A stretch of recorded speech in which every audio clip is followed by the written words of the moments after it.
All right, how is everybody doing tonight? Welcome to my channel. This is an educational channel, and we take a look at great theories of everything, ancient and modern, and try to suss out how to best use these things in our own lives to help us with our paradigm shifting, our awakening to 5D consciousness, our formation of a holistic worldview. This is our 542nd video that we've done on the reciprocal system of theory from Dewey B. Larson. And Larson was one of the few scientists to propose a universe based on motion. Larson's first postulate states that the universe is composed entirely of motion, one component, motion, existing in 3 dimensions, in discrete units, and with 2 reciprocal aspects, space and time. So the universe is made out of motion. Motion is the relationship between space and time. That implies a reciprocal relationship. Just like speed, I was running at 10 miles an hour. 10 miles of space in 1 hour of time. Space over time. But he applies that to all of our scientific quantities like matter and energy and force. They're all forms of motion. And they all can be expressed in fractions with space or time as the numerator, time or space as the denominator, in multiple exponents if necessary. And Larson took that theory and derived a theoretical universe from it, where he was able to write books on physics and astronomy and chemistry, but also metaphysics, including philosophy, religion, psychology. And he's also written 2 books on economics, including the one we have in front of us today called The Road to Permanent Prosperity. And we are in the middle of chapter 10 of that book called Price Levels. And I started this work maybe 3 weeks ago. So if you want to go back to the start, go back about 3 weeks in the archives. If you want to get a more detailed description of the reciprocal system, you can watch any of my first 474 videos on the subject. But for right now, we're going to try to turn some pages today and get into the second half of chapter 10 on price levels. Under present conditions where no such control exists, there will necessarily be occasions when purchasing power is being withdrawn from some money reservoir to swell the stream flowing to the markets. The first reaction to this will be a withdrawal from the goods reservoirs. This has the same effect on the markets as an increase in production, so it maintains the equilibrium between money and goods at the existing price level. But since the goods reservoirs are very small compared to the large money reservoirs, they are soon effectively empty, and the goods stream reverts to the volume of production. Then, unless the withdrawal from this money reservoir is counterbalanced by an input into another reservoir, the price level must go up. No other result is mathematically possible. Similarly, if the net reservoir transactions are in the other direction, prices must drop. Before going farther, let us stop for a moment and consider the significance of the points that have been developed thus far in the discussion. We have set out to determine just why the market price is unstable. Previous investigators have given us an assortment of theories, but freely admit that none of them provides a satisfactory answer and have not been able to arrive at any consensus. Now we have gone ahead with a factual analysis by scientific methods, and we hardly get started before we encounter some basic principles that clarify the entire situation. We produce goods and the exact amount of purchasing power required to buy those goods simultaneously in a single operation. The production of goods and creation of purchasing power are one and the same thing. But we have translated the purchasing power into terms of money, and we have set up a series of reservoirs in the money stream between the production market and the goods market. By the use of these reservoirs, we vary the money flowing to the goods market so that it is sometimes more than enough to buy all of the goods that are produced at the full production price, sometimes less. But the flow of goods continues without change, except as modified by the relatively small goods reservoirs. So when excess money enters the markets, the ratio of money to goods, the market price level, increases. When some of the money in the circulating stream is being withdrawn to refill the reservoirs, the general price level drops. Many readers will no doubt find it difficult to believe that the answer to an important problem of such long standing can be so simple, but it does not take any complicated or intricate reasoning. The logic is plain enough for anyone to follow, and the conclusions meet the ultimate and exacting test of science. They are consistent with all of the known facts. Accomplishment of these results in an area where theory has been hitherto confused and uncertain has been possible because the concept of reservoirs in the circulating money stream, like the concept of energy in physical science, enables us to recognize the equivalence from certain standpoints of apparently dissimilar phenomena, and to define their effects in that respect with precision, independently of any other aspects that they may possess.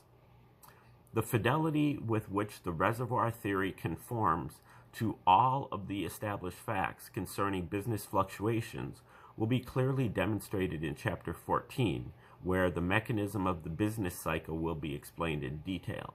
For the present, it will suffice to point out that it is quite evident from the mass of business and monetary statistics now available that the booms and recessions that we have actually experienced have displayed exactly the same characteristics as the fluctuations which we can see must inevitably result from the presence of uncontrolled reservoirs in the circulating money stream. A few more points in connection with the price mechanism should have some attention. The market equation demonstrates that, so far as the goods markets are concerned, prices are not affected by the volume of production. Any change in the volume of goods produced is accompanied by an equal change in the amount of purchasing power, both money and real, that is created. That's principle 3. Since money, purchasing power, and volume rise and fall together, the quotient is not altered except to the extent that the relative magnitude of the reservoir transactions may be modified. It should be noted that this does not mean that the volume of production is unaffected by price changes.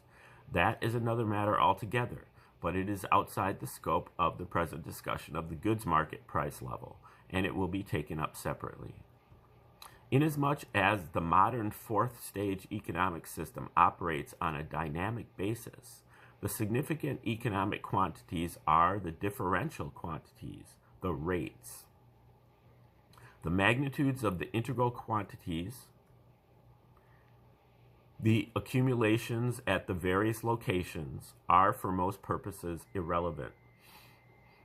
The amount of money stored in the various reservoirs, for instance, has no effect on the price level, as a given rate of withdrawal from a full reservoir has exactly the same effect as an equivalent rate of withdrawal from one that is nearly empty.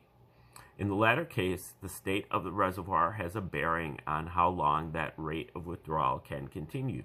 But as long as it does continue, the condition of the reservoir is immaterial.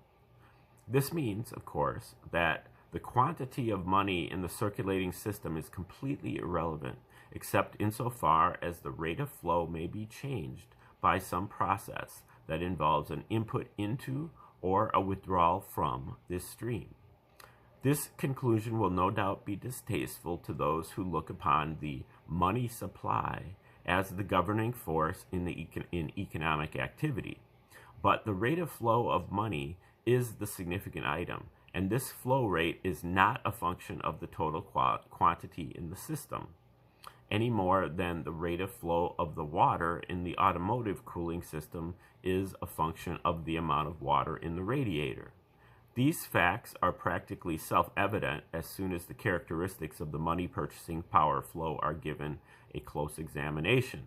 But in view of the large amount of attention that has been given to this question as to the effect of the quantity of money on the price level, this subject will be examined in detail in Chapter 15 in connection with a discussion of other aspects of money and credit.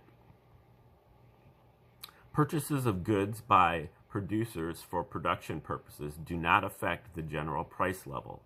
Such purchases are simply exchanges at the same economic location, the same point in the mechanism. The total amount of goods in the hands of producers is exactly the same as before the transaction, and the same is true of money purchasing power. So far as the general situation is concerned, transactions between two or more individual producers have the same standing as transactions between departments of one large producer. This is another fact that may be difficult for some of those accustomed to current economic thinking to accept. The statistical economist pays little attention to retail trade other than in total, focusing his vision on wholesale transactions and particularly on the organized commodity exchanges where economic data are more readily available. This has fostered the impression that these wholesale transactions are the most important part of the marketing, but it can easily be seen that the prices which are arbitrarily assigned for accounting purposes to goods transferred between departments in a single productive enterprise have no important economic significance, and it is equally clear from that from the general economic standpoint, transactions between producers have the same status as these intra-company transactions. A railroad which mines and transfers coal from its mines to its railway is carrying out the same economic transaction as the railroad, which buys coal from an independent producer. Here we again meet Principle 4. All producers are at the same economic location. Hence, transactions between producers or between departments have no effect on the flow of the economic streams, regardless of the volumes of goods involved, or the prices at which sales take place. At a given level of production, the basic factor which determines the general price level is not the price which one producer charges another, or the price which the producer of the finished product attempts to get from the consumer. The determining factor is the amount which the producers pay out through the production market for the labor and services of capital that they utilize. The total of these payments is the total money purchasing power generated at the production end of the economic mechanism. And aside from the effect of the reservoir transactions, which balance out in the long run, it is the total purchasing power utilized in the markets. The quotient of the active money purchasing power divided by the volume of production is the general market price level to which the average of all individual prices must conform. If the prices that the producers try to establish exceed this level on the average, the producers that are in the weakest market position simply have to bring their prices down. Here we can see the difference between the determination of the general price level and the determination of individual market prices. The general price level is determined in the production market as the production price level is also the normal goods market price level, the level that exists in the absence of unbalanced reservoir transactions. The relative values of the various products are then determined in the goods market by supply and demand considerations.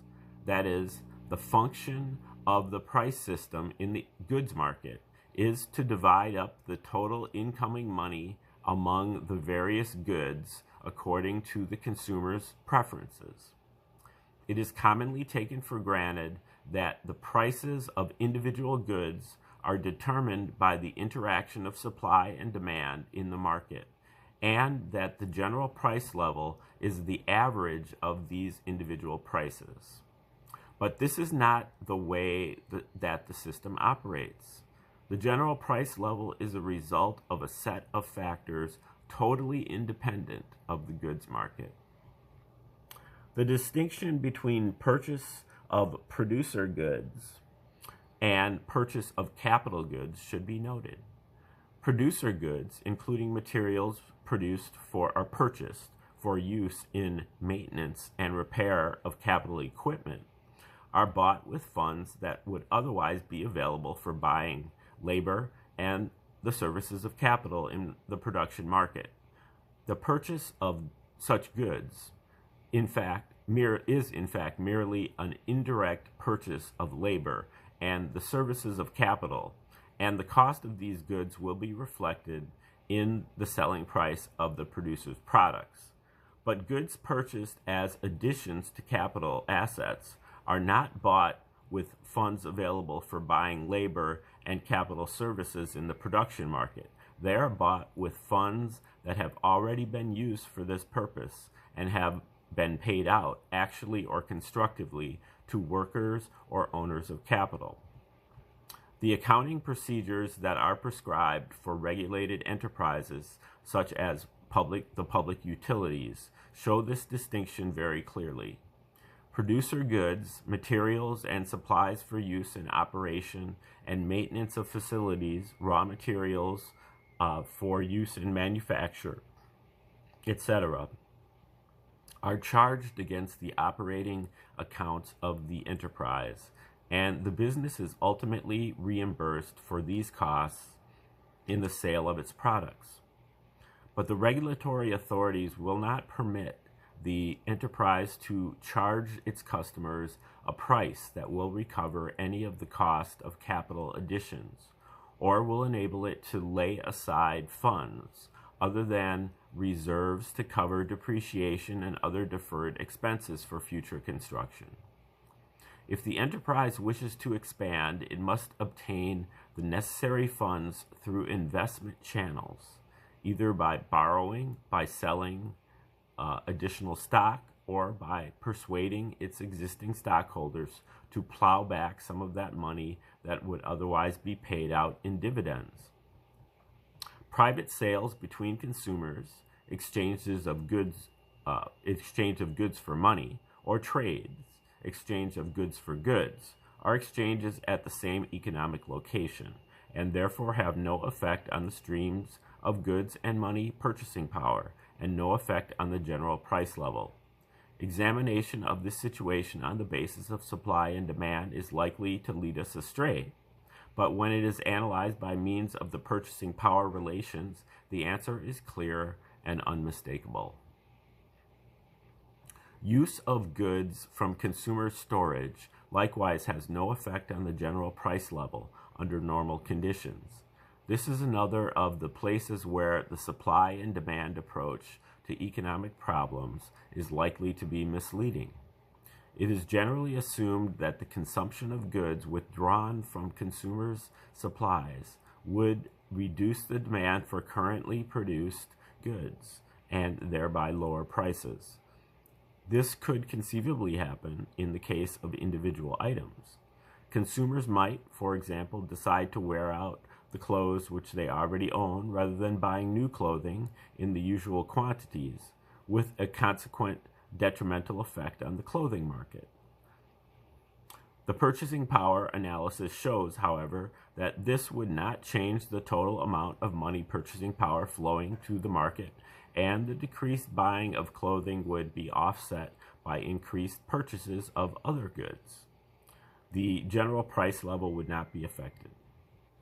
It is possible, of course, that money made available through sale or use of stored goods may itself be stored or utilized for debt retirement, in which case the final effect on the markets might be different.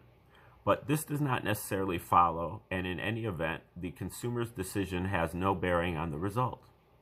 If he decides to save the money rather than spend it, he deposits it in a bank, and the bank then lends it to someone else who spends it.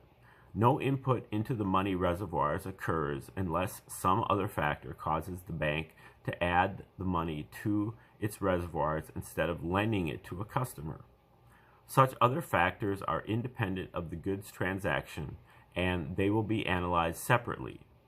It should be noted in this connection that no assumption is being made as to what the ultimate result of the goods transaction will be.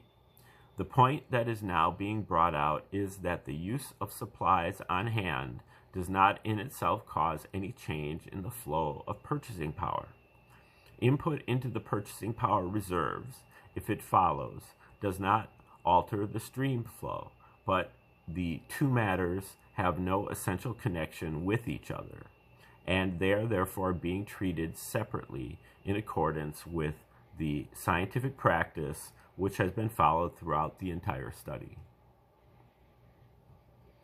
Another example of a transaction between individuals at the same economic location is a shift of purchasing power from one group of consumers to another.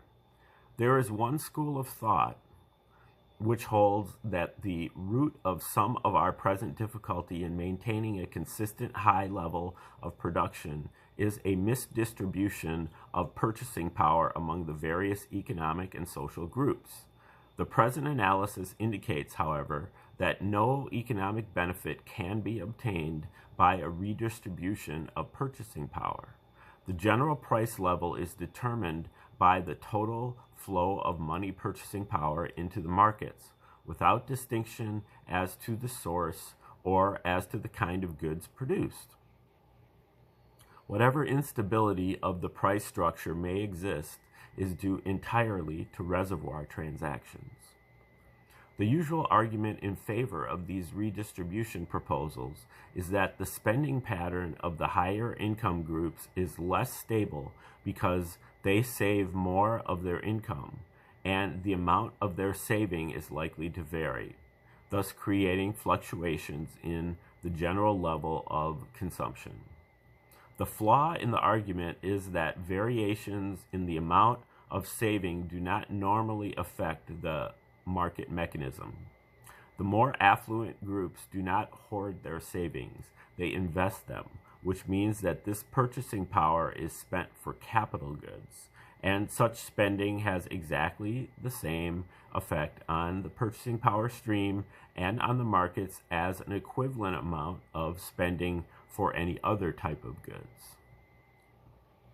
These proposals for redistribution of income have a great deal of support because they provide an apparent justification for taking from the haves for the benefit of the have-nots. But from the standpoint of the economic purpose for which they are ostensibly designed to accomplish, they are of no value. Our policies with respect to taxation and other factors which influence the distribution of income are far from perfect, and some modifications and improvements from time to time are undoubtedly in order. But these should be considered on their own merits and not on the basis of their purely mythical contribution to economic stability. The three important generalizations developed in the foregoing discussion may be summarized in the following principles. Principle 7, except as modified by reservoir transactions, the purchasing power, money or real, available in the goods market is equal to the purchasing power expended in the production market. Principle 8, any net change in the levels of the consumer purchasing power reservoirs results in a corresponding change in the money price level in the goods market, except insofar as it may be counterbalanced by a net change in the levels of the goods reservoirs. Principle 9. The market price levels are independent of the volume of production. The principles that have been stated thus far and those that will follow are not all on the same logical level. For instance, Principle 1 is a statement of the basic fact of the conservation of purchasing power. Principle 6 expresses the effect of this conservation on the flow in the circulating stream. Principle 7 is a restatement of Principle 6 in the form in which it is specifically applicable to the determination of the price level in the goods market. Thus, there is considerable overlapping and duplication in the list, but this appears to be necessary in order to accomplish the double purpose of defining the basic economic relations in the way in which they will be applied to specific situations, and at the same time indicating how these relations are derived from the broad general principles that govern economic life as a whole. For the benefit of those who prefer to analyze the situation mathematically, the essence of this chapter can be set forth in a few equations. This economy of time and effort in the development of thought is characteristic of mathematical treatment in general, and to take advantage of the additional clarity of presentation that is made possible by this means, the appropriate mathematical expressions will be formulated in connection with the explanatory discussion from this point on. For this purpose, the following symbols will be used. V equals volume of goods. B equals buying power or purchasing power, money purchasing power. And P equals price. To indicate changes due to voluntary actions affecting the operation of the economic mechanism, a series of factors denoted by lowercase letters will be employed. Change in the volume of production, consumer money reservoir transaction, producer money reservoir transaction, goods reservoir transaction, change in production price. This list may seem very short for a classification which purports to represent all the things that man can do to influence the general operation of the exchange mechanism, but it is complete. The explanation of the brevity is, of course, that the term reservoir transaction covers a great diversity of actions, all of which we are able to classify under no more than 3 headings, since all actions in each of these categories have exactly the same effect on the general operation of the economic mechanism.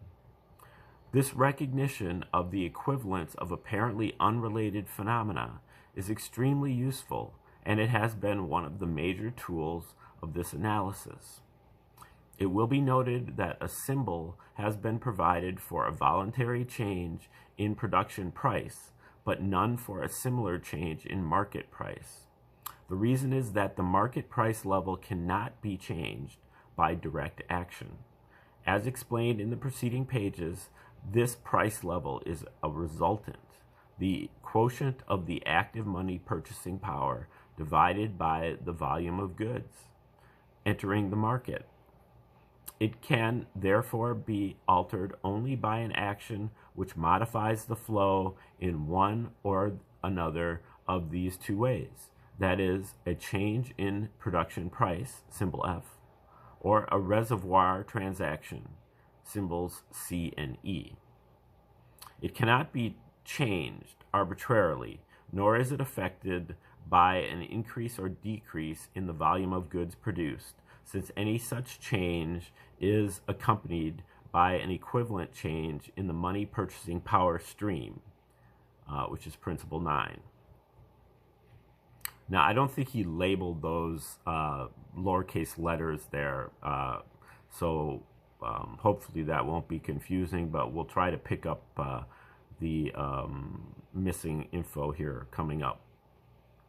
The impossibility of any direct manipulation of the price market level is a point which has not been generally recognized heretofore, but was brought out clearly by the cooling system analogy in Chapter 8.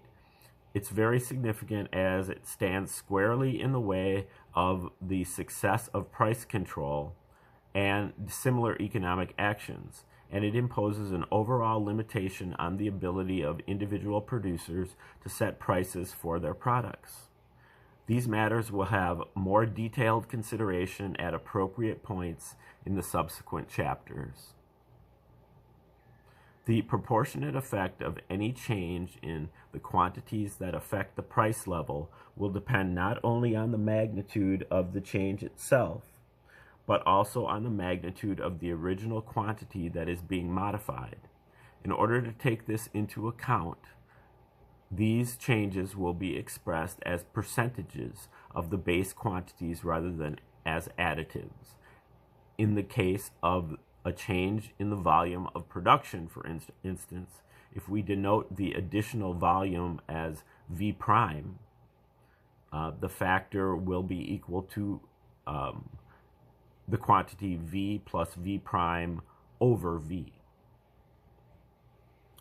The market equation, which we will find, applies to the production market as well as to the goods market, and will therefore be designated as the general economic equation. It can be expressed as B over V equals P. So the purchasing power over the volume equals the price.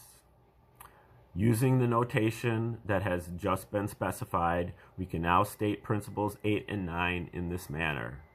Principle 8, CB, lowercase cb over V equals CP. Principle 9, lowercase a b over AV equals P. These relations are mathematically exact, not speculative or empirical. They hold good whether the transaction the transactions take place through the medium of money or by some credit arrangement, whether the goods are durable or transient, capital goods or consumer goods. Prices rise when purchasing power is being swelled by reservoir withdrawals. They fall when the stream of purchasing power shrinks because of diversions to replenish the reservoirs. The fact that many economic activities are still being carried on by combination producer-consumers who do not utilize all of the advanced fourth-stage economic processes does not alter this situation. The flow of purchasing power follows from the same economic channels as in the newer type of organization. There is merely one less point along the line where the flow can be modified. Alrighty, that is the end of Chapter 10 on price levels. And we'll probably take a look at those equations a little bit more. But Chapter 11 is called Production, and we'll get into that starting tomorrow. So in the meantime, thanks for tuning in, and have a wonderful